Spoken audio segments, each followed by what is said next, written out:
Oh man, we get a little bit of trade drama llama news surrounding the NFL draft. The Eagles and Saints trade. Does this open up an opportunity for the Jets to trade down in this year's draft? Jets, Jets, Jets, Jets! Welcome to Jets Talk. My name is Ryan. I'll be your pilot. If you're new here, hit that subscribe button. If you've been here before, welcome back. I love having you here.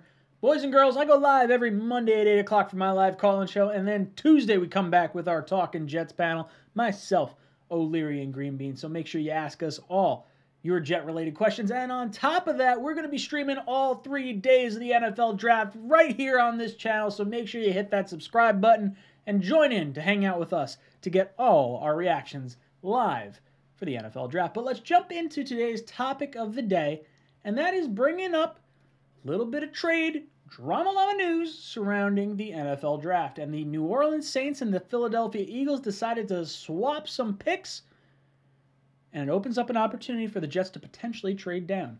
So the New Orleans Saints wind up trading pick 18, a third-round pick this year, a seventh-round pick this year, plus a first-round pick next year, and a second-round pick in 2024, all for the opportunity to have the 16th overall pick and the 19th overall pick this year, plus a sixth-round pick. So the Saints now own 2 first-round picks.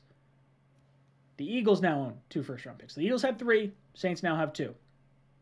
Does this open up an opportunity for the Jets to potentially trade down? I've made a video about this. We were talking about a few opportunities that the teams could look to come up. I brought up the Saints, but I didn't think they had the ammo to really come up and do it. But now they do. They own picks 16 and 19. If you're wondering right here, that is the equivalent of 1,875 points. If you're wondering what the Jets' number 4 overall pick is worth, 1,800 points. So the point value matches up right there. And generally speaking, if you're coming up for a quarterback, you're going to overpay by a little bit. Now, maybe that means we get more than just 16 and 19. But for this argument, we're going to say if the Jets were to trade down, would you do it? What players would you be looking to target? So I brought up other opportunities. Possibly staying in the first round. Top 10. The Panthers. The Falcons. The Seahawks. But the ones that are really interesting to me are the ones that can give us a wide receiver in a trade down. Now, originally I thought that was only going to wind up being the Steelers with Chase Claypool or Deontay Johnson, someone like that, in conjunction with their number 20 overall pick, plus a first-round pick next year. Now, talking about the Saints, you're getting 16 and 19 this year. So at 10, you can make your pick and then have 2 more first-round picks, plus all your second-round picks. If you wanted to trade back into the end of the first round, if you wanted to, you could still do that.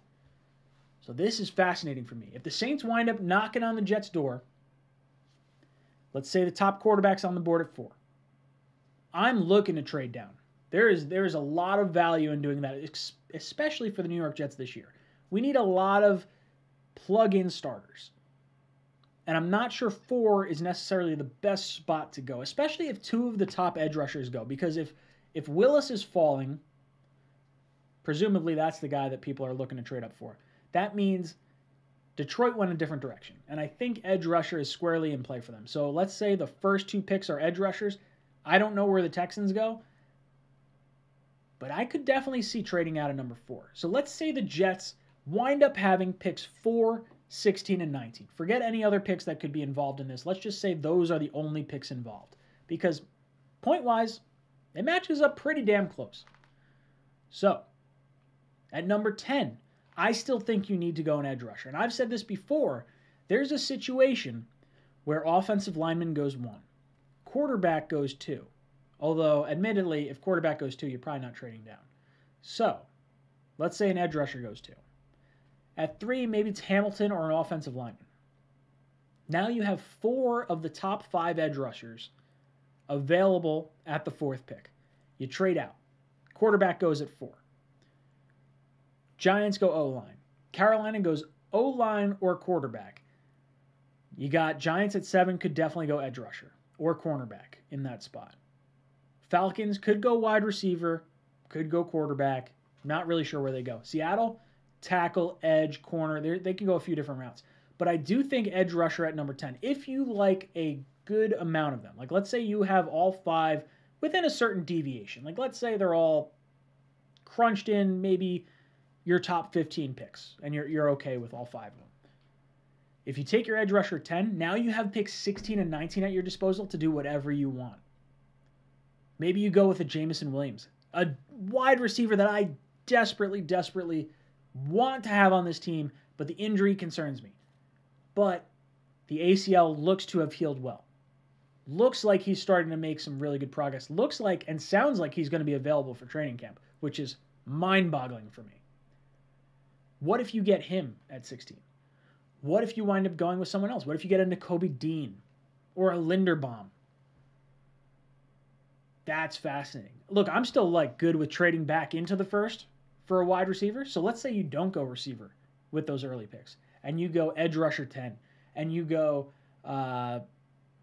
center or linebacker at 16, and then you go center or linebacker at 19. Like there's just so many ways you could wind up building around this team by getting all those draft picks and then having 35 and 38.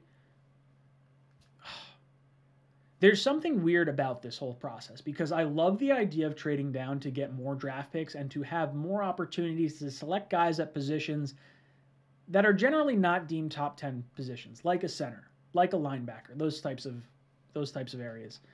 And I'm on this weird fence of I want to trade down and get those players, but I also want to stay at 4 and make the pick. Make your best edge rusher pick. It's so critically important to make that pick.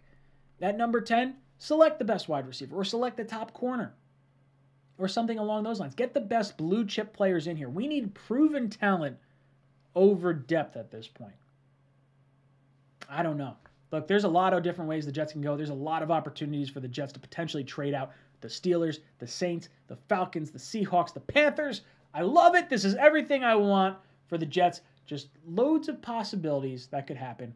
And I trust Joe Douglas. I trust Robert Saleh to make the correct decisions here. Guys, let me know your thoughts in the comment section down below. Do you want to trade back with the Saints? Do you want to trade back with anyone? Or do you want to make the picks at 4 and 10? Let me know in the comment section down below. And as always, go Jets.